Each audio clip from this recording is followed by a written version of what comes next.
जो सूरत हाल इज़राइल के ईरान पे अटैक करने से पैदा हुई है, जिससे कि ख़ित्ते में एक बार फिर एक अदम इस्तेहकाम क्रिएट कर दिया गया है, हम उसकी सख्ती से मज़म्मत करते हैं। किसी भी मुल्क को जिस तरह के हमारे मुल्क पे इंडिया ने अटैक किया बिला जवाज़, अनप्रोवोक्ड, और उसका जवाब फिर हमने मौसर तरीके से दिया, इसी तरह जो ईरान ने अपने दिफा में काउंटर अटैक किया, इस वक्त जब हम बात कर रहे हैं तो वहाँ पे इन दोनों ममालिक के दरमियान एक गैर यकीनी सूरत हाल को जन्म दिया है। इससे कई मसाइल पैदा होंगे, हमारे मुल्क के लिए भी होंगे, चाहे अगर हम उसको, चूँकि बजट का सेशन है, इकोनॉमिकली स्पीकिंग जो पेट्रोलियम है वो आज इस हमले की वजह से $8 फी बैरल उसकी कीमत बढ़ गई है इंटरनेशनल मार्केट्स में। तो अब आजकल के वक्त में जब कहीं भी किसी भी मुल्क में कोई एक वाक़या होता है तो उसकी जो रिपरकशन हैं वो तकरीबन आलमी तौर पे महसूस की जाती हैं। ख़ास तौर पे हमारा मुल्क जो कि मुआशी तौर पे बड़े ही कमज़ोर पाँव पे खड़ा है, हमारे जो मुआशी सिमत है, जो हमारी मुआशी हिकमत अमली है, हमारी जो मुआशी प्रायोरिटीज़ हैं, वो इंतहाई नाकिस, ग्राउंड रियलिटीज़ को बिल्कुल मद्देनज़र नहीं रखा हुआ, और जो हमारी मुआशी पॉलिसीज़ ख़ास तौर पे ये पिछले 3 साल से जो बजट आए हैं, ये चौथा बजट है इस इंस्टॉल्ड हुकूमत का, PDM 2 का, PDM 1 का, जिसने हमारी एक कमज़ोर इकॉनमी थी उसकी ईंट से ईंट बजा दी है। ये बजट जो कि एक ऐसा बजट है जिसने कि पिछले जो 3 बजट्स थे उसका भी रिकॉर्ड तोड़ दिया है अपनी नाअहली, गैर जिम्मेदारी, गैर प्रोफेशनलिज्म और गैर सियासी बजट दिया है। और इस बजट की एक ख़ास बात यह है कि ये पैदाइशी तौर पर ही कंट्रोवर्शियल हो गया है। कंट्रोवर्शियल किस वजह से हुआ है कि आजकल के दौर में जिसमें कि इंफॉर्मेशन बड़ी आसानी से मिल जाती है, जो मुआशी अदाद शुमार दिए गए वो काफ़ी उन पे सवालात उठ रहे हैं। इसकी जो सैंक्टिटी है बजट की, जो नंबर्स की जो सैंक्टिटी है, वो इस वक्त कंप्रोमाइज लगती है। हम ये कह सकते हैं कि ये बजट आदाद शुमार की हेरा फेरी है। पहले कभी भी इस तरह की सीरियस ऑब्जेक्शंस नहीं आती थी किसी की बजट के आदाद शुमार पे जितनी कि इस दफा आई है। वजह समझ में आती है, एक ऐसी हुकूमत जो कि आदाद शुमार को मैनिपुलेट करते हुए आई। 8 फरवरी के इलेक्शंस में जिस तरह से फिगर्स को ऊपर नीचे किया गया, 60,000 की जगह उसके साथ 1 लगा दिया, वो 1,60,000 हो गया। कागज जिस तरह स्पेनिश में कहते हैं, पापेल अगवांता तोदो, नूनका प्रोटेस्टा, कागज कभी भी एहतजाज नहीं करता, ना प्रोटेस्ट करता है, तो कागज पे आप जो भी लिख दें, लेकिन जो असल चीज होती है वो होती है अवाम की पल्स। जो हुकूमत, जो काम जिसमें के अवाम की राय शामिल ना हो, उसको कभी भी पजीराई नहीं मिलती है, उसमें वो मॉरल स्ट्रेंथ ही नहीं होती है। यही काम इन्होंने बजट में भी किया, और खुद इंफॉर्मेशन अपना जो फाइनेंस मिनिस्टर साहब हैं, ये मैं कोट कर रहा हूं, ये कोई मैं अपनी जाती बात नहीं कर रहा हूं, कि उन्होंने खुद उसको मजीद मशकूक बना दिया। जब एक बड़ा अंग्रेजी अखबार है, वो लिखते हैं, उनकी हेडलाइन है, चेयरमैन साहब हेडलाइन, वो लिखते हैं, ready to have the GDP projection proved by committee. Aurangzeb says he owns data released in economic survey. Economy is experiencing gradual recovery after IMF deal. ये तो हो गया एक tacit admission that there is some, and it is just not the finance minister GDP figures. आपने सुन लिया। It is what comprises of GDP, एक overall budget के मुख्तलिफ जो ड्राइविंग टूल्स होते हैं इकोनॉमी के, उसका एक मुरक्कब होता है। तो जब आप फिगर्स को देखें, ये बिल्कुल ऐसे है कि आम अल्फाज में समझाने के लिए कि अगर एक डिग्री है, उसके सब्जेक्ट्स हैं mathematics fail, biology fail, English fail, फलाना फेल, दूसरे पे एवरेज नंबर, और आप कहेंगे जी फर्स्ट डिवीजन आ गई है।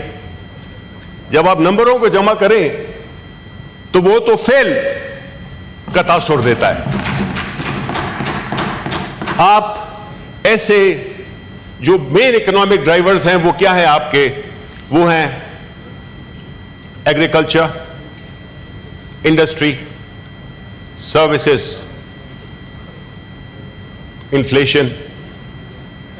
अगर आप उन फिगर्स को देखें, पहले तो 22 को जब हमारी हुकूमत का तख्ता उल्टा गया एक साजिश के तहत, तो उम्मीद इस वजह से थी इनको कि इसी इकोनॉमिक टाइट पे राइड करते हुए ये आगे जाएंगे।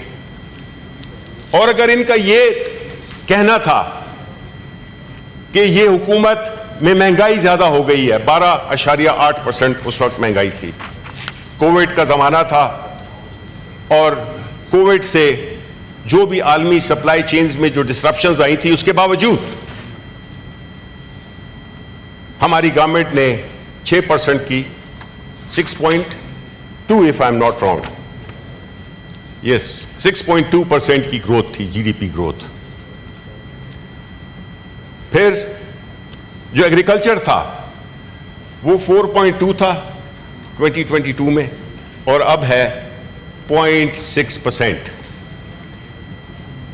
एग्रीकल्चर 24% जीडीपी में कंट्रीब्यूट करता है।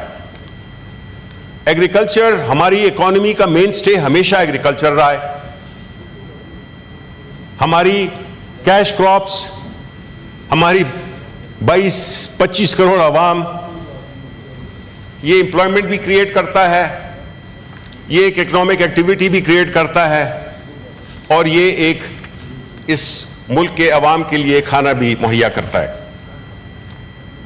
अब जिस तरह की पॉलिसीज दी गई, पॉलिसीज तो है नहीं, नी जर्क रिएक्शंस हैं।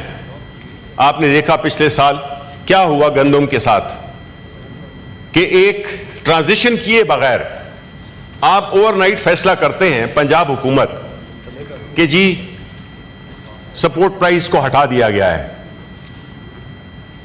तो वहां के किसानों का, उनको गंदम सड़कों पे खड़े होके जाया करनी पड़ी। उनको तकरीबन 4 से 5 ट्रिलियन रुपए का नुकसान हुआ। काश्तकार की तो कमर तोड़ दी आपने। इसी तरह जो हमारी बाकी फसलें हैं, उन्होंने भी इस साल कॉन्ट्रैक्शन की वजूहात आप जो भी दें, हम उसकी बात नहीं कर रहे हैं। एक कि लोग डर गए कि जी इनका तो कोई पता नहीं है कि एक दिन पहले हमारी जो मेन कॉटन क्रॉप है, हमारी जो मेज है, हमारी जो व्हीट है, उसकी जो प्राइसिंग है, उसकी जो सप्लाई चेन है, उस सारे को डिसरप्ट कर दिया गया। तो एक एलिमेंट ऑफ अनसर्टेनिटी क्रिएट कर दिया गया एग्रीकल्चर सेक्टर में।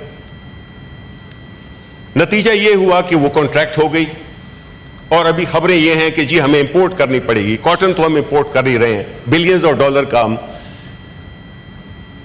फॉरेन एक्सचेंज को जाया करेंगे अपनी नाकिस पॉलिसीज की वजह से, किसान दुश्मन पॉलिसीज की वजह से, अपने खास लोगों को फायदा पहुंचाने के लिए।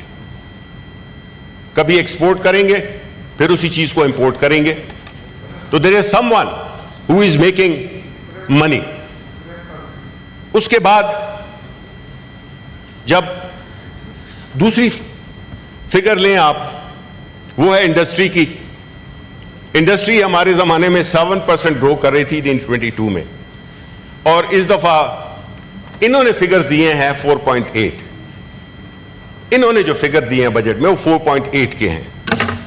अब 4.8 स्पेशली जब लार्ज स्केल मैन्युफैक्चरिंग मुसलसल कॉन्ट्रैक्ट हो रही हो, चाहे वो पाकिस्तान बिजनेस काउंसिल हो, चाहे वो बाकी इंडिपेंडेंट जर्नलिस्ट हो, इकोनॉमिस्ट हो, वो हमने देखा कि वो सुकड़ रही है, नेगेटिव में है।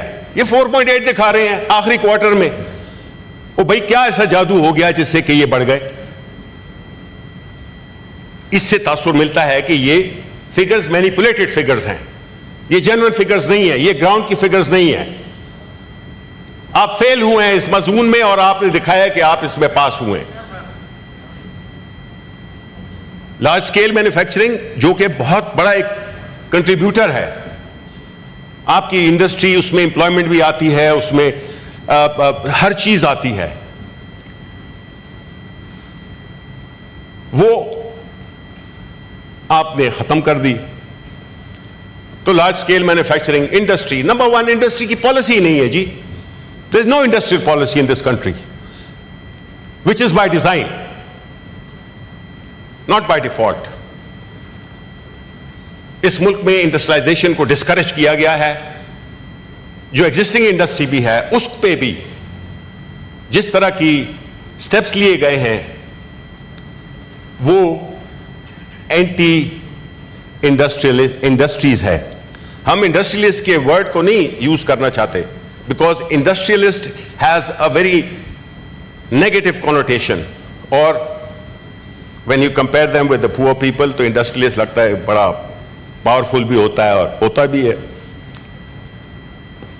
ये इंडस्ट्री जो कि कई ऐसी इंडस्ट्रीज हैं, हमारे वक्त में आपको फैसलाबाद में लेबर नहीं मिलता था, फुल कैपेसिटी पे चल रहे थे, इसीलिए हमने ये 7% की ग्रोथ की।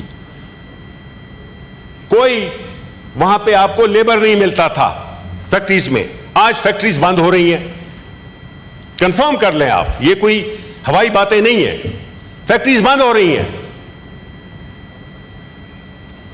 और उसकी भी मुख्तलिफ वजूहात हैं। स्टेट बैंक ऑफ पाकिस्तान, जब रॉ मटेरियल, कुछ इंडस्ट्रीज ऐसी हैं जो एक्सपोर्ट के लिए कुछ इंपोर्ट करती हैं मटेरियल, रॉ मटेरियल, आपको चूंकि बड़े आप बजाएं, बांसुरियां बजाएं, बड़े बीन बजाएं कि जी फॉरेन एक्सचेंज हमारा बड़ा स्टेबल हो गया है, फॉरेन एक्सचेंज रिजर्व्स इतने बढ़ गए हैं, इधर से कर्जा लिया, बैंक से लिया, इधर से लिया, इधर से लिया, इधर से लिया, और कहते हैं जी हम तो बड़े अमीर लोग हैं। ये फॉल्स है, ये दिखावा है, ये बिल्कुल एक ऐसी शख्स की मिसाल है जो कि बैंकरप्ट हो लेकिन दोस्त मिलकर उसके अकाउंट में पैसे डाल दें, और वो भी ये नहीं कि उनके नाम पे कर दें, वो जब चाहें वो खींच भी सकते हैं। आपने उसकी बेसिस पे अपने बैंक के रिजर्व्स लगाए हुए हैं। आप मार्केट से अरबों डॉलर, 5 अरब डॉलर खरीदे आपने पिछले साल। अब जब आप मार्केट से खरीदेंगे तो आपने वो वाले डॉलर जो कि लोग भी खरीद सकते हैं, आपने you have sucked the dollars from the market and very artificially building your reserves. LCs खुल नहीं सकती हैं। इंडस्ट्री कैसे ग्रो किया है इन्होंने 4.8% पे, जब आपके रॉ मटेरियल के इंपोर्ट के लिए एलसीज नहीं खुल रही हैं। आपने उधर कंट्रोल किया हुआ है, एलसीज नहीं खोल सकते आप। इसको आप कहते हैं कि आप तरक्की कर रहे हैं, कि आप जो है तो एलसीज ना खोलें। आप बड़े सिलेक्टिवली कुछ जो बड़े वेल हील्ड हैं उनको आप जो है तो दे देते हैं। मैं बैंक कर रहा हूं, मैं जानता हूं how it works and how it's working and how it should not be worked. ये जब इंडस्ट्री को आप इतने, फिर उस पर टैक्सेशन,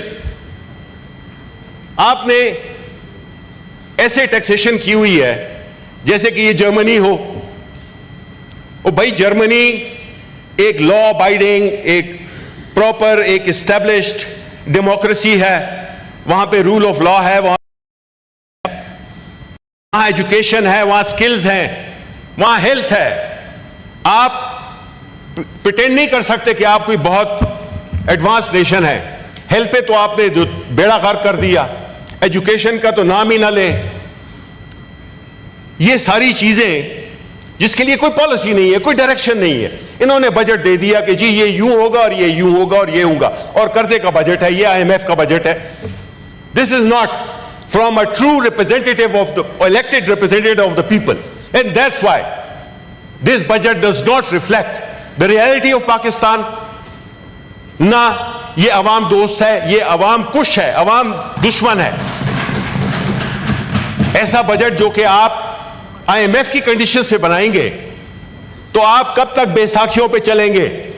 कौमें बैसाखियों पे चलती हैं, वो चल तो लेंगी, दौड़ नहीं सकती हैं। तो ना बताएं हमें ये आपके एशियन टाइगर बना देंगे और खित्ते का फलाना बना देंगे, इस साउथ एशियन खिता बना देंगे आप।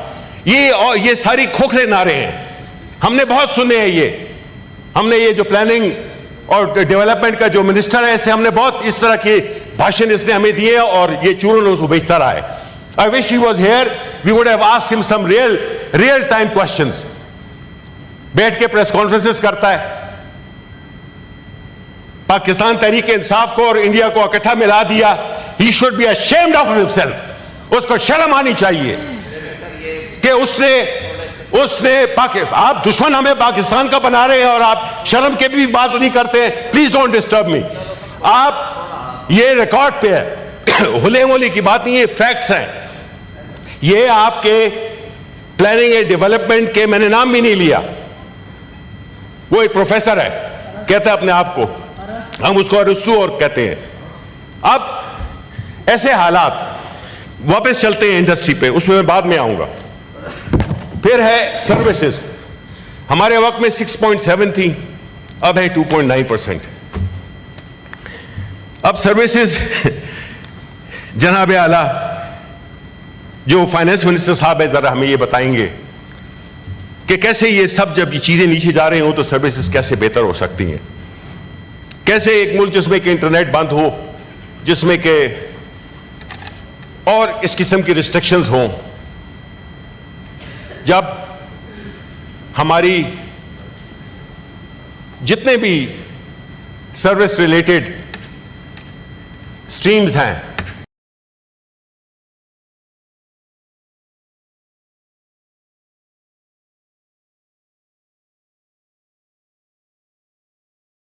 वो कैसे आगे जाए। हुकूमत हैं, आप हकीकी नुमाइंदे नहीं बैठे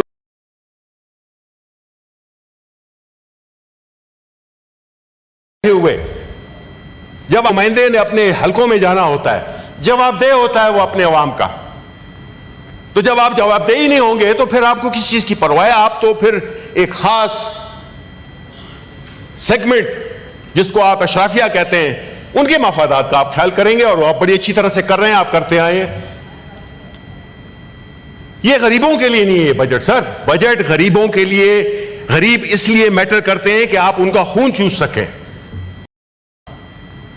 तो जब आप जवाबदेही नहीं होंगे तो फिर आपको किस चीज की परवाह है? आप तो फिर एक खास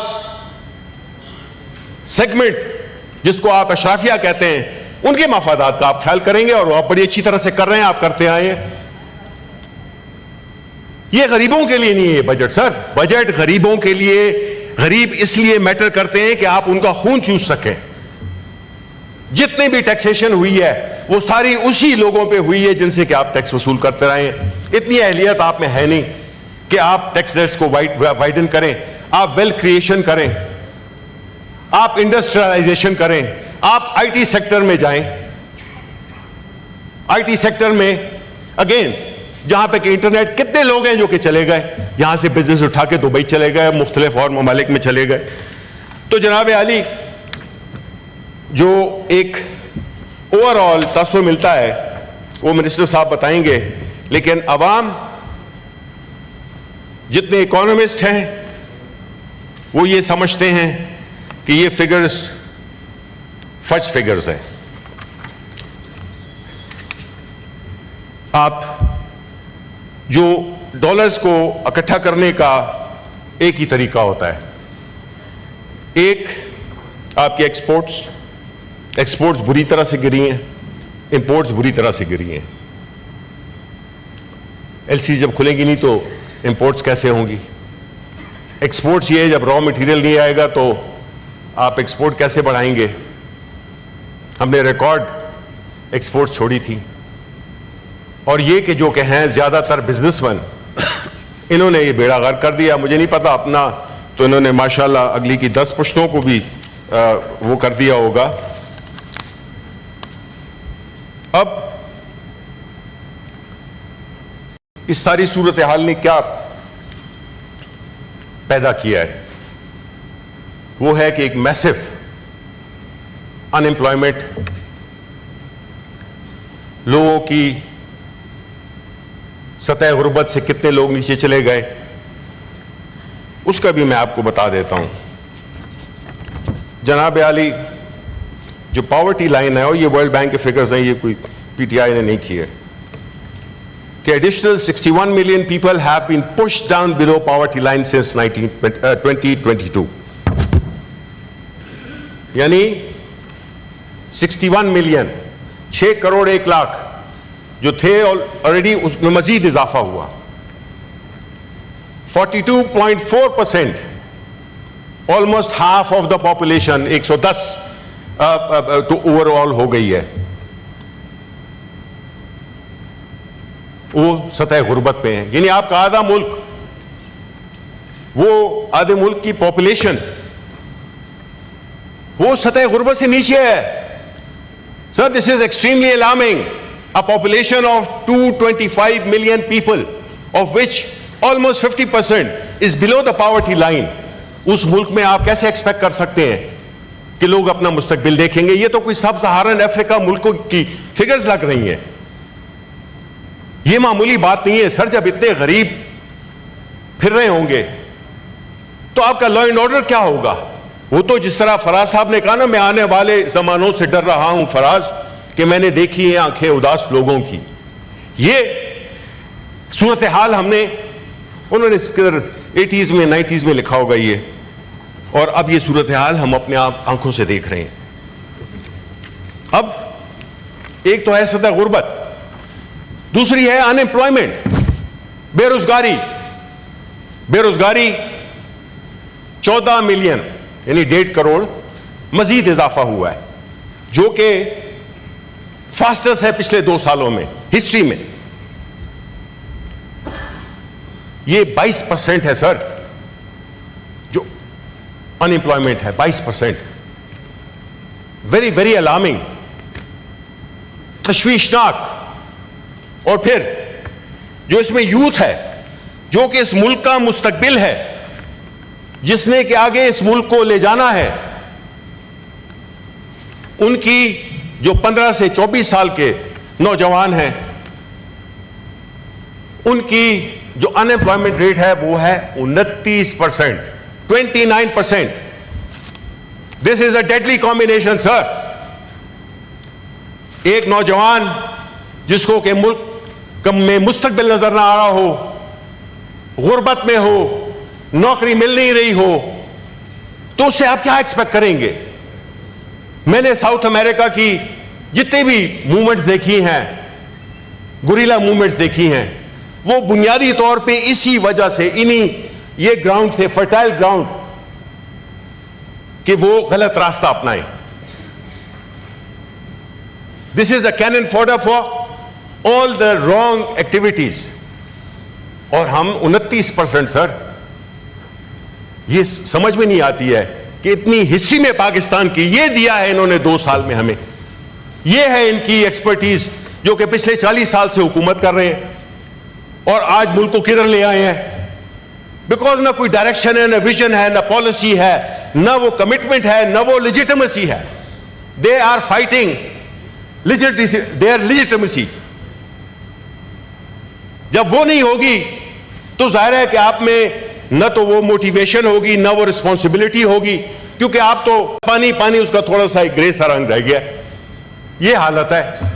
इन्हीं हद होती है ना हर चीज की कि आप कोई ऐसे इकदाम करें। भाई इस मुल्क ने, आप तो अपने पैसे वैसे बाहर ले गए, वो हम क्या करें, पाकिस्तानी अवाम क्या करें, मेजॉरिटी वो क्या करे? उनको तो 2 वक्त की रोटी नहीं मिलती, वो तो उनको हेल्थ फैसिलिटीज नहीं है। ये तो शुक्र है कि खैबर पख्तूनख्वा में हमने सेहत कार्ड शुरू किया, जिसकी वजह से लोगों को कम से कम सेहत का परवाह नहीं है। फिर जब ऐसी सूरत हाल होगी तो आपका जो जवान है या वो लोग जो कि पैसा रखते हैं, वो बाहर जाएंगे, कुछ कश्तियों में मर जाएंगे, कुछ रास्ते में ख्वार होकर पकड़े जाएंगे, जेलों में चले जाएंगे। आपके अपने नैब ने एक्सेप्ट किया था कि 27,000 फैमिलीज या इंडिविजुअल्स, हाई नेटवर्थ इंडिविजुअल्स दूसरे मुल्कों की नेशनैलिटी के लिए निकल गए हैं। यह आपके नैब के चेयरमैन ने कहा था। 30 लाख के करीब लोग इस मुल्क से चले गए पिछले 2 सालों में।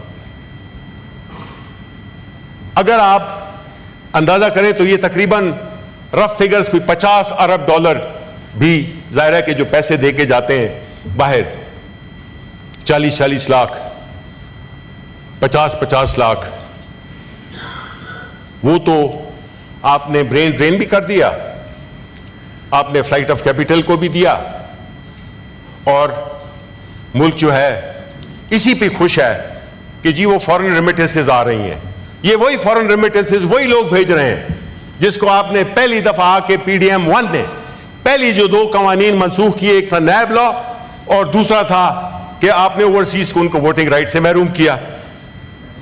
ये आपके जो डिफेंस मिनिस्टर हैं वो कहते हैं कि ये लोग तो आके अपने बाप दादा की जमीनें बेच के चले जाते हैं और डेड बॉडी जब आती है आके दफन होने के लिए आते हैं। ये आपकी कदर है उनके लिए, वही आपको भेज रहे हैं पैसे। वो ना भेजते तो आपकी तो एक ना एक्सपोर्ट्स हैं, और तीसरी चीज जो होती है वो होती है foreign direct investment. Foreign direct investment ना होने के बराबर है 12%। What is to GDP? आप कहते हैं जी 400 अरब का हमारा हदफ हो गया है।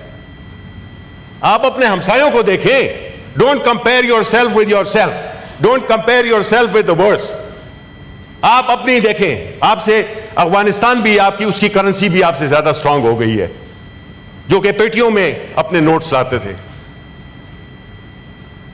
ये सारी सूरत हाल इंतहाई तशवीशनाक है, उसके जिम्मेदार यही हैं। और ये आखिरी धक्का जो कि इन्होंने दिया है, ये उसी का एक सिलसिला है जो कि ये पिछले 40 साल से कर रहे हैं।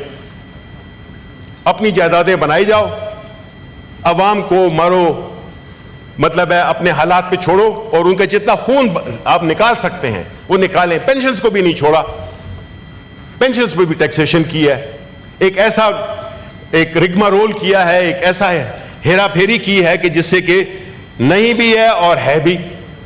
Confusion, they excel in it. तो आपने तो किसी तबके को छोड़ा नहीं। आपने पिछले साल टीचर्स पे टैक्सेस लगाए, इस साल भी, पिछले साल स्टूडेंट्स के पेन, स्टेशनरी, इस उस पे। आपको प्रायोरिटीज नहीं पता कि इस मुल्क में कितने लोग आउट ऑफ स्कूल हैं? 3.8 million or some figure, I may be incorrect. I'm sorry if I am. But massive number of children are out of school. आपने पेनों पे वो स्टेशनरी के उस पे पेंसिलों पे सब पे आपने टैक्स लगा दिया. कुछ सोचा है आपने?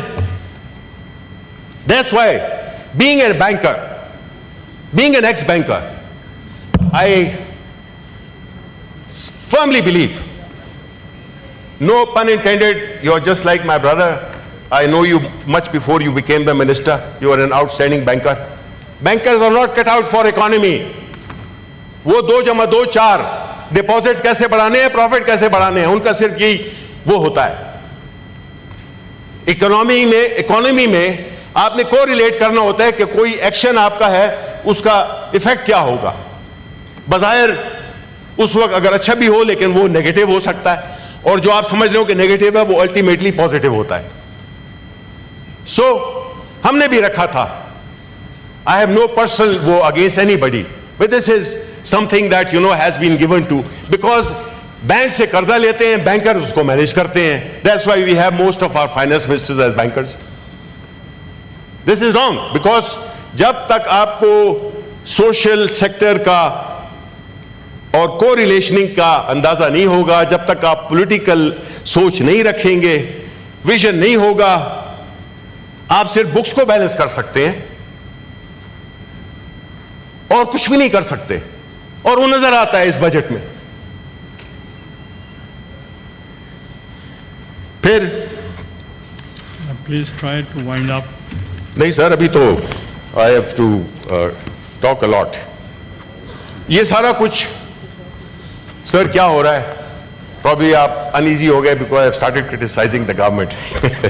Understandable sir, doesn't matter. हम ये जो है इंस्टीट्यूशनल डिके, सर इदारे डिसफंक्शनल हो चुके हैं. इदारों ने जो उनका जो स्पेशलाइज काम है उसमें हमारी गलत पॉलिसीज की वजह से, हमारा लैक ऑफ विजन की वजह से, हमारी इनसेंसिटिविटी की वजह से हमने एक ऐसा माहौल बना दिया है जिसमें कि इदारे, अब आप देख लेना सर क्या इंपॉर्टेंट इदारे होते हैं. एक होता है आपका स्टेट बैंक होता है. इदारे तो सारे इंपॉर्टेंट हैं. आपका जो इकोनॉमी के कॉन्टेक्स्ट में, मैं एक और इदारे का नाम लूंगा, आपकी सिक्योरिटीज एक्सचेंज कमीशन होती है, आपकी कंपटीशन कमीशन ऑफ पाकिस्तान है. इन सब का जो अहम तरीन है, स्टेट बैंक, सीसीपी, जितने भी और इकोनॉमिक रिलेटेड इदारे हैं, वो उनमें से एक सबसे ज्यादा अहम है, वो है election commission of Pakistan. Election commission of Pakistan जो कि अरबों के फंड्स लेता है, उसने जो इलेक्शंस कराए उसका हशर आपने देखा. फरीक बन गए. इलेक्शन कमीशन का जो मेन कॉन्स्टिट्यूशनल मैंडेट है वो है फ्री, फेयर, ट्रांसपेरेंट इलेक्शन कराना. मैं साइंस का मिनिस्टर था. ईवीएम हमने डेवलप की इमरान खान की इंस्ट्रक्शंस पे कि मुझे 3 महीने में ये चाहिए, बिकॉज ही वांट्स, कि उन्होंने देख लिया कि इस मुल्क की बीमारियों की जड़ क्या है, और वो बीमारियों की जड़ थी कि हमेशा इधर रिग्ड इलेक्शन हुए हैं. तो हम एक ऐसी टेक्नोलॉजी का इस्तेमाल करें जिससे कि इलेक्शन ट्रांसपेरेंट भी हो, एक्यूरेट भी हो और एक्सेप्टेबल भी हो. जो हारता था वो एक्सेप्ट नहीं करता, जो जीता है उसकी जो जीत है वो कंट्रोवर्शियल हो जाती है. Hence they are not able to perform. Like our friends sitting in the treasury benches. Election commission of Pakistan अपने कॉन्स्टिट्यूशनल रोल को इग्नोर करते हुए वो एक फरीक बन गया है, पार्टिजन. रिटायर हो चुके हैं लेकिन बैठे हुए हैं. प्राइम मिनिस्टर ने एक खत भी लिख दिया लेकिन डेट नहीं लिखी कि कब होगी ये इनकी नामों की कमेटी की meeting. You don't want free and fair elections, because आपको पता है कि आप कहां पे खड़े हुए हैं। आपकी सियासत दफन हो चुकी है, नया पाकिस्तान बन चुका है। लोग अब उस तरह नहीं रहे जिस तरह के जी आपने जो भी जिस तरफ हाँक दिया वो हाँक जाएंगे। इलेक्शन कमीशन ऑफ पाकिस्तान की ऑडेसिटी देखें कि वो सुप्रीम कोर्ट की इंस्ट्रक्शंस को, सुप्रीम कोर्ट के डिसीजन को इंप्लीमेंट नहीं करता। रिजर्व सीट्स हमारे खैबर पुख्तनख्वा के लोगों को डिनाई किया जा रहा है हमारी रिप्रेजेंटेशन से। आज ये हाउस नामुकम्मल है, शुरू दिन से नामुकम्मल था। आप दूसरे सूबों में इलेक्शन करा रहे हैं, आप खैबर पुख्तनख्वा के सानिया निश्तर की सीट का इलेक्शन नहीं कराया, आपने बाकी सीट्स के इलेक्शन नहीं कराए। ये आप क्या प्रूफ क्या करना चाहते हैं? You claim to be democratic. Sir आप तो रहे हुए हैं बड़ा अरसा इस फील्ड में, हम तो रिलेटिवली बहुत नए हैं। इसको आप कहते हैं, किस तरह से आप इग्नोर करते हैं अपोजिशन को, किस तरह से हकारत से आप देखते हैं। ये डेमोक्रेसी है? किन चीजों पे लीडर ऑफ द अपोजिशन को आप मशावरत में शामिल करते हैं? देख लें सर, हमारा एक सेनेटर इधर ही आ जाएं, हमारा एक सेनेटर एजाज चौधरी है, वो पिछले 1 साल से हम कह के थक गए, खत लिख के पता कितने गैलन से ही उसमें इस्तेमाल हुई है, उसका कुछ नहीं है और हो भी गया, इम्प्लीमेंट नहीं हुआ। मैं इधर वकार मेहदी साहब नहीं आए हैं, आज कई लोग नहीं आए हैं आए हुए हैं। बिकॉज उनको पता है कि हजीमत उठानी पड़ेगी। वकार मेहदी साहब बड़े रिस्पेक्टेबल आदमी है, मुझे नहीं पता कहां बैठे हुए हैं, नजर नहीं आ रहे, लॉबी में है। अच्छा, तो जाहिर है मैं इधर की बात कर रहा हूं कि एक प्रिविलेजेस की कमेटी का हुआ था, उस पर इंप्लीमेंटेशन नहीं हुई। तो हम क्या हैं यहां पे? सिर्फ हम 26वीं तरमीम, पब्लिक ऑर्डर और जजेस की वो जो है वो चीजें हम करते रहेंगे। ये हाउस मतलब है कि Islamabad capital territory local government amendment bill pass करो जी, peaceful assembly and public order bill pass करो जी, क्योंकि डंडा करना है। आपको पता है कि आपके इस मेंबर पे इधर सुप्रीम कोर्ट के सामने 25 लॉयर्स का इज्तिमा हुआ था, मैं अपने दफ्तर में बैठा हुआ था, उन्होंने मुझ पे भी वो केस कर दिया है, FIR में मेरा नाम भी डाल दिया है। ये कानून जिसको हमने बड़े फख्र से बनाया था, लॉ मिनिस्टर साहब चले गए हैं, ये हर उस लॉ की ऐसी वकालत करते हैं जैसे कि उनकी कोई पर्सनल जायदाद हो। ये anti people, anti parliamentarians laws आपने बनाए हैं। आपने 26वीं तरमीम से आपने बिल्कुल जुडिशरी को खत्म कर दिया है, कोई फैसले नहीं करता, मुकदमात हैं उस पर अपील्स नहीं सुनी जाती, जमानत की जिसमें कि स्पेशली जो राइट ऑफ लिबर्टी है उसमें छुट्टी के दिन भी अगर हो तो आपको सुनना पड़ता है। खान साहब के केसेस हैं, बुशरा बीबी के केसेस हैं, वो नहीं सुने जा रहे। 5 तारीख, फिर 25 तारीख, फिर 26 तारीख। आप मतलब है कि क्या करना क्या चाह रहे हैं? ये मुल्क ऐसे नहीं चल सकता सर। कहने को आप जो है तो बड़े और आप अशराफिया को आपने हर किस्म की मराहत दी हैं, लेकिन वो हमारे जो हैं वो भी बाहर फिर रहे हैं, टिकटॉक्स बन रही हैं, हर रोज प्राइम मिनिस्टर साहब इधर से उधर चक्कर लगा रहे होते हैं। भाई मुल्क के लिए आपने क्या लाए? कर्जे लाए हैं, यही है ना, that's the best that you can do. फिर coming to power sector, sir power sector में जो सर्कुलर डेट है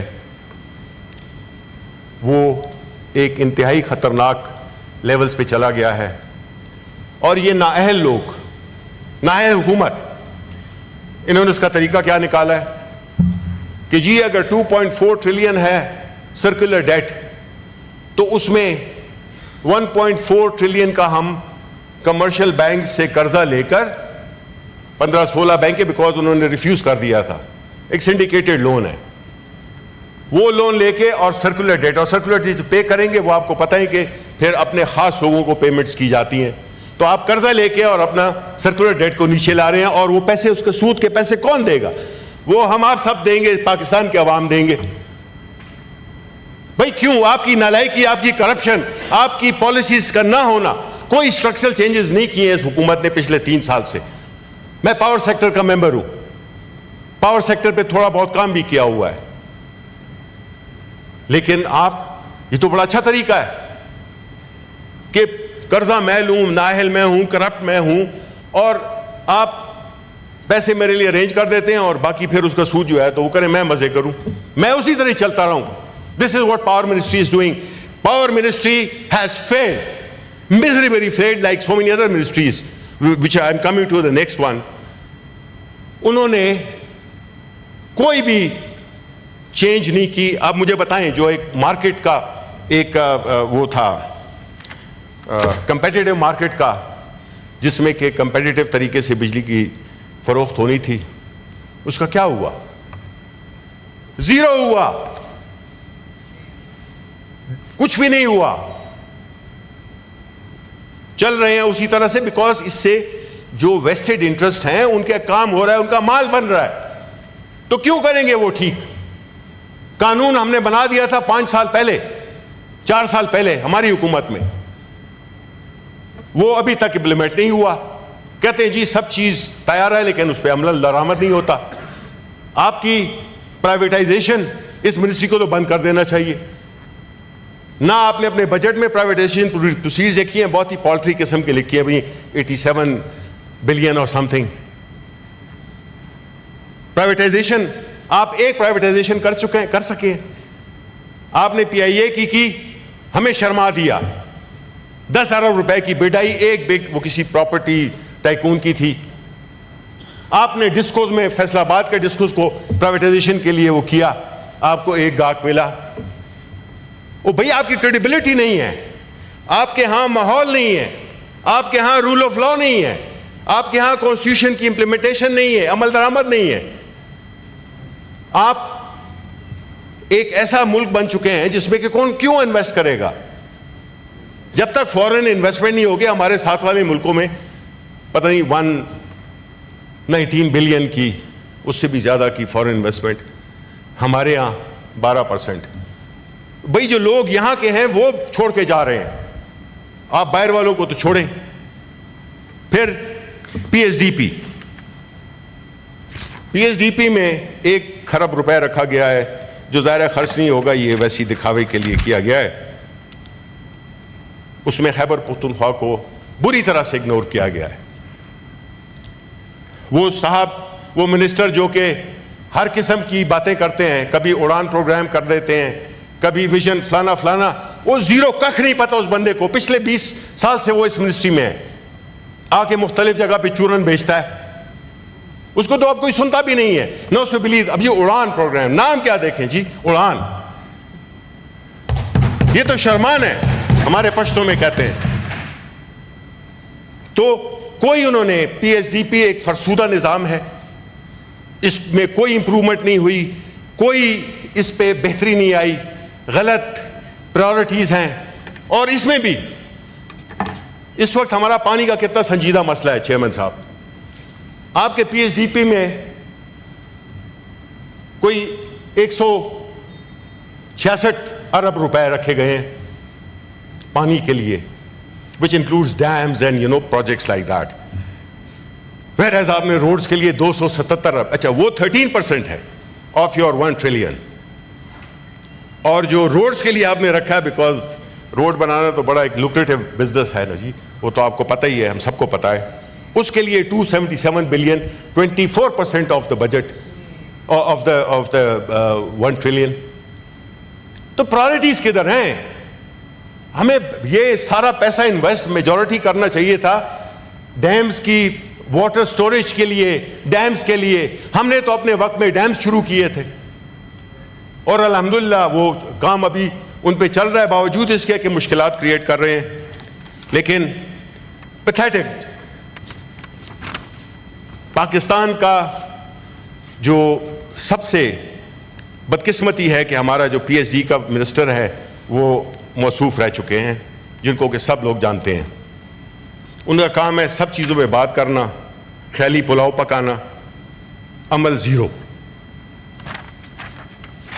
फिर last point, FBR. Sir, FBR को ऐसी ड्रैकोनियन पावर्स दे दी गई हैं जिससे कि आपका जो बिजनेस है, ईज ऑफ डूइंग बिजनेस, हमारे यहां तो हर वो काम किया जाता है जिससे कि आवाम को तकलीफ हो, आवाम ख्वार हो, आवाम चक्कर लगाए, उस दौरान में फिर पैसे बन जाएं उन मुतल्लिका अफसरान के। एफबीआर ने जो ड्रैकोनियन लॉ किया है जिसमें कि आपने इन्वेस्टमेंट को भी खत्म कर देंगे, मैं आपको बता रहा हूं क्या किया उन्होंने। इधर कोई बैठा ही नहीं हुआ तो उस किसको सुनाएंगे आप, कौन जवाब देगा? ये तो हालत है, ना फाइनेंस मिनिस्टर है, ना लॉ मिनिस्टर है, ना इधर पार्लियामेंट्री कम मिनिस्टर किधर है, वो तो अभी कभी हमने देखा ही नहीं है। आप सर इनको नोटिस दें कि ये कैसे नहीं आ सकते, इस हाउस की तौकीर का हिफाजत आपने करनी है, हम आपके साथ हैं। कोई बैठा ही नहीं हुआ। एफबीआर का बताते कि उन्होंने ये किया है कि जी जब भी कोई बड़ी ट्रांजैक्शन होगी उसमें एफबीआर का, जिसको विस्तो बोइनो कहते हैं, कि अप्रूवल लेनी पड़ेगी। अब कोई एक बंदा है बाहर से भेजता है पैसे उसको अपनी फैमिली को कि घर खरीद लो, वो जनाब वो कहेंगे जी अच्छा आप उधर से जाके वो लें, विस्तो बोइनो लें, अप्रूवल लें। आपने कमिश्नर्स को एम्पावर कर दिया है कि वो अकाउंट्स फ्रीज कर सके, वो बंदे को गिरफ्तार कर सके। ये सिर्फ डंडामारी से नहीं होगी इकोनॉमी ठीक, ये होगी पॉलिसीज की वजह से, ये होगी डायरेक्शन की वजह से, विजन की वजह से, अवाम के साथ दर्द रखना। यही अवाम है ना जो जिनकी वो बुनियाद पे आप यहां पे आते हैं, उन्हीं का आपने बेड़ा गर्क किया हुआ है, उनकी जिंदगियां आपने अजीरन कर दी हैं। खून का एक एक कतरा आप उनसे चूज कर रहे हैं, उनके लिए 2 वक्त की रोटी इंपॉसिबल हो गई है, और हम यहां पे ठंडे हवानों में बैठे हुए मजे कर रहे हैं। FBR is a failed entity, एक ऐसा इदारा है जो कि सिर्फ अपने लिए 1000 गाड़ियां ले सकता है और उसने कुछ भी नहीं किया। टेस्ट जीडीपी रेशो वही 10%, 9%, पता नहीं ये भी कितनी रियल है। हमने उनसे फाइनेंस कमेटी में कमिट करवाया था, सलीम अंडीवाला भी नहीं है, फाइनेंस के वो चेयरमैन है, कुछ तो है, वो उन्हें एहसास होना चाहिए। लेकिन दे नो कि इस झूठ को डिफेंड नहीं कर सकते, वो ये जो फर्स्ट फिगर्स हैं इसको वो डिफेंड नहीं कर सकते हैं, इसलिए भाग गए हैं सारे। अब कहेंगे कि जी हम तो उधर नेशनल असेंबली गए थे। वो भाई मुकाबला करो, आप लोगों से भी ये हम कहते हैं, ये आपका भी मुल्क है, आपके भी वोटर्स होंगे, बहुत कम रह गए हैं लेकिन फिर भी घर वाले तो वोट देते नहीं है, बाकी क्या देंगे। आप लोग कुछ रहम करें, बड़ा इस मुल्क ने आपको दिया, आपने बड़ी ऐशी की है। Is this unparliamentary? घर वाले वोट नहीं देते। चले सर, आप वो है, मुझे कोई एतराज नहीं है, जो भी आप वो करें। तो हमारा जो एफबीआर को जो जिस तरह से वेपनाइज किया गया है, दैट इज अनप्रेसिडेंटेड। ये एक सोच आ गई है कि जो काम भी करना है डंडे से करना है। इस हालत तक आप लाए हैं हमें। हम एक रेवड़ की तरह, भेड़ बकरियों की तरह हमें हांका जा रहा है। हम हर उसको अपने इदारे की इज्जत और तौकीर जिससे कि बेनिफिट करते हैं हम सब लोग, या अगर इसकी बेइज्जती होगी तो हम लोग, हमारी भी बेइज्जती होगी, कोई हमें अहमियत देगा भी नहीं और देनी भी नहीं चाहिए। बिकॉज हमने अवाम के लिए क्या किया है? कुछ भी नहीं किया हमने तो यहाँ पे 26वीं तरमीम पास की है, हमने तो यहाँ पे इस्लामाबाद का पब्लिक ऑर्डर का बिल पास किया, हमने तो जजेस के लिए लेजिस्लेशन की है। हम तो एक खास मकसद के लिए इस्तेमाल हो रहे हैं, हमारा अवाम से कोई ताल्लुक नहीं है, ये आप बताना चाह रहे हैं अमली तौर पे। इससे सर ये जो बाहर लोग बैठे हुए हैं, ये इनकी मुझे तो बहुत डर लगता है सर, जब आप जाते हैं और एक बंदे के पास रोटी नहीं है, दूसरा घूम करके चलता है अपनी एक 15 करोड़ की 20 करोड़ की गाड़ी पे। ये सर इस तरह की डिस्पैरिटी ये हर जगह होता है, लेकिन इतनी डिस्पैरिटी जो कि गरीब और जो अशराफिया है, ये 1% से ज्यादा लेकर 4-5% तक लोग हैं जो कि ये सारे चीज बेनिफिट कर रहे हैं। 95% अवाम वो ख्वार हो रही है। मिडिल क्लास और लोग, गरीब लोग, इनका कमर तोड़ दी है, इनको हमने, इनकी जो सफ़ेद पोशी थी वो भी हमने ख़त्म कर दी है, उनको बरहना कर दिया है अपनी पॉलिसीज़ की वजह से, अपने इनडिफरेंस की वजह से। खैबर पुख्तूनख्वा सर ये एक प्रोविंस है जो कि पाकिस्तान का हिस्सा है। ये वो हिस्सा है जिसने कि हमेशा पिछले 40-50 साल से इस मुल्क को डिफेंड किया।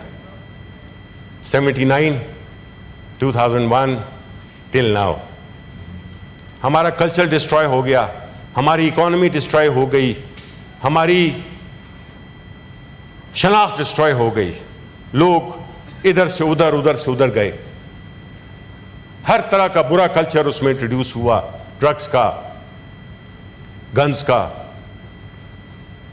किसी को परवाही नहीं क्योंकि डॉलर्स आ रहे थे।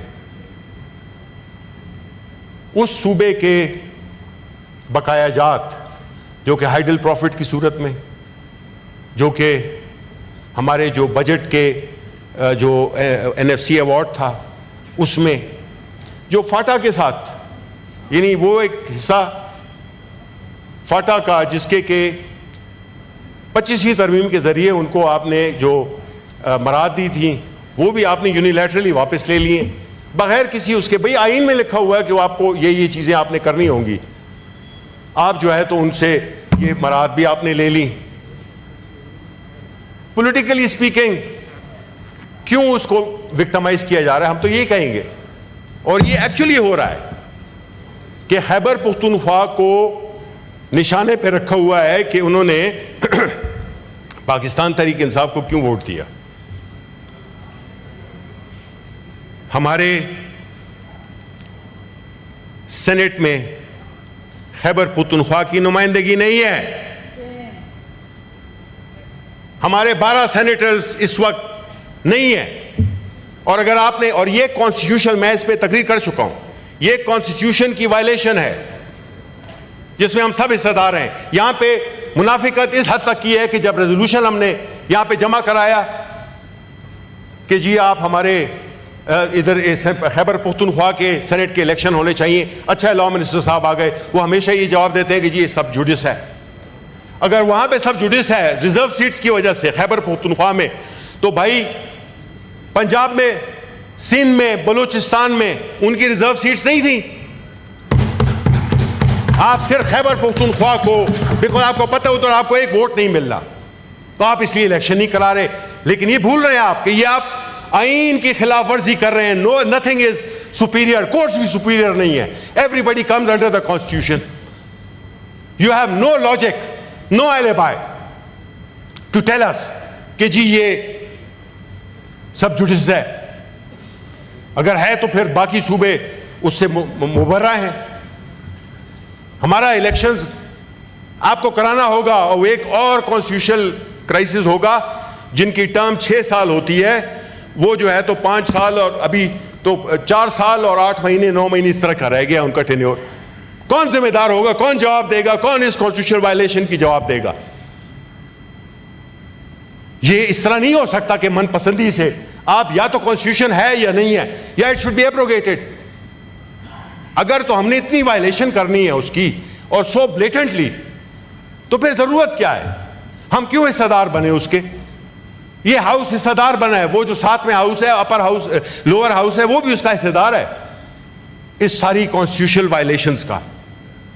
इलेक्शन कमीशन है, वो इलेक्शन नहीं करा रहा। आप कहते हैं हमने तो लेटर लिख दिया है। सर इधर मेरे साथ ये कमिट करें कि हम रेजोल्यूशन लाएंगे मंडे के दिन कि हमारे सेनेटर्स का इलेक्शन कराया जाए। आप इधर उधर भागते हैं, मुनाफिकत है। क्यों नहीं करते आप? क्यों नहीं खैबर पख्तूनख्वा से आप सेनेटर्स को आने देते? इसी तरह का सिलसिला रहा तो 2027 में इस ऐवान में खैबर पख्तूनख्वा की रिप्रेजेंटेशन 0 हो जाएगी। 0। आप चाहते हैं ये? आप चाहते हैं कि ये मुल्क एक फेडरेशन की तरह रहे? क्या कुछ नहीं कर रहे आप हमारे साथ। आपने हमारे फाइनेंशियल उसको नहीं वो किया, रिकॉग्नाइज किया। NFC अवार्ड में आपने जो फाटा के लोग थे उनको आउट कर दिया, आपने नहीं किया। आप पिनलाइज कर रहे हैं, आप विक्टिमाइज कर रहे हैं खैबर पख्तूनख्वा को। हम आज भी उधर जंग लड़ रहे हैं दहशतगर्दी की। ये and my last point finally, देखिए सर, जो स्टेबिलिटी की बात करते हैं कि जी स्टेबिलिटी आ गई है, stability without growth is no stability. Growth होगी तो लोगों को जॉब्स मिलेंगे, इकोनॉमी फैलेगी, मुल्क में खुशहाली आएगी। सबसे ज्यादा अमन कब्रिस्तान में होता है। अगर आप कहते हैं कि जी बस इसी तरह ही चलता रहे, स्टेबलाइज है मामला, तो वो फिर उससे ज़्यादा स्टेबिलिटी कब्रिस्तान से ज़्यादा किधर नहीं होती है। वाइब्रेंट सोसाइटीज़, वाइब्रेंट इकोनॉमीज़ में आपको रिस्क भी लेने होंगे, आपको मार्केट में इन्वेस्ट करना चाहेगा। आप इंडस्ट्री में देख ले, लोन, आपके जो लोन है, बैंक्स के लोन है, वो नीचे जा रहे हैं, लोग कोई बोरो नहीं कर रहा, इन्वेस्ट नहीं कर रहा। तो ऐसे हालात में हमें बड़ा मुस्तकबिल पे बड़े हम बहुत ज़्यादा तशवीशनाक हैं बहैसियत अपोजिशन, बहैसियत पाकिस्तानी। और सिर्फ ये काफ़ी नहीं है कि मेरा खर्चा पूरा हो रहा है, क्योंकि मेरा खर्चा पूरा हो रहा है तो 10 औरों का नहीं हो रहा, और वो 10 लोग फिर मुझे ही देखेंगे। So it has become very dangerous chairman साहब, जिसमें कानून है ही नहीं, अदालतें इंसाफ नहीं फराहम कर रही। इमरान खान 2 साल से जेल में बैठा हुआ है। भाई जुर्म क्या थे उसके, उसको आप ड्यू प्रोसेस दें। आपने पॉलिटिकल केसेस बनाए हैं उस पर 100%, और बाकी लीडरशिप पे आप उसको एक ड्यू प्रोसेस दें। आप उसकी फैमिली को, कभी हुआ है आप कितना अरसा हो गया सियासत में, फैमिली इसको कभी वो किया गया है, जेल में डाला गया है जस्ट बिकॉज किसी की बीवी है। बुशरा बीबी को आपने जेल में डाला हुआ है, उस पर आप सख्तियां कर रहे हैं इस गर्मी में। लेकिन वो, इसमें आप हर एक सब्जेक्ट की बात कर सकते हैं सर। वो मेरे 2 मिनट है सर बस, और ज़्यादा नहीं बोलूँगा। कि जनाब आली, इमरान खान जब तक जेल में होगा मुल्क में स्टेबिलिटी नहीं आएगी। अगर आप इस मुल्क में स्टेबिलिटी लाना चाहते हैं, एक ऐसा लीडर जो कि इकट्ठा कर सकता है आवाम को, चारों सूबों में उसकी नुमाइंदगी है, इस मुल्क की सबसे बड़ी पार्टी का चेयरपर्सन है, चेयरमैन है, आपने उसको जेल में रखा हुआ है, उसके मुकदमात नहीं सुने जा रहे। जहां पे बेल्स होती हैं वहां पे नहीं सुने जा सकते, और लॉ मिनिस्टर साहब बताएंगे कि ये एक ऐसा आपका एक राइट है जो कि आप किसी से छीन नहीं सकते हैं, लेकिन आपने उसको विक्टिमाइज करना है। आप समझते हैं कि आपकी हुकूमत की बका, मुल्क को छोड़े, मुल्क की आपको कोई परवाह नहीं है, आपकी बका, अगर वो शख्स अंदर है तो अंदर रहे। ये आप पाकिस्तान के साथ ज्यादती कर रहे हैं, ये आप जमहूरियत के साथ ज्यादती कर रहे हैं, ये आप ह्यूमन राइट्स के साथ ज्यादती कर रहे हैं, और आप पाकिस्तान के जो लोग हैं उनके मैंडेट की तौहीन कर रहे हैं। तो इमरान खान को फौरन रिहा करना चाहिए, और ये सारे पॉलिटिकल केसेस चलते रहे, अदालतें तारीखें लगाएं, मुकदमात सुने और कानून के मुताबिक फैसला दें। सारे केसेस 0 हो चुके हैं। 1-2 है, अलकादिर का है, वो भी एक ऐसा केस है कि जिसकी कोई न सर है न पाँव है। कुछ तो इन्होंने झूठ बनाना था, लेकिन झूठ भी इस तरीके से, भोंडे तरीके से बनाया है कि 190 मिलियन पाउंड है 171 मिलियन पाउंड। वो पैसे आप दानिश यूनिवर्सिटी में इस्तेमाल कर रहे हैं, तो किसका करप्शन हुआ? Thank you. कहाँ गए पैसे? तो इसलिए सर मेरी यही आखिरी वो है कि अगर आप इस मुल्क में नॉर्मल सी लाना चाहते हैं, स्टेबिलिटी लाना चाहते हैं, political stability and financial growth लाना चाहते हैं, तो आप इमरान खान को रिहा करें।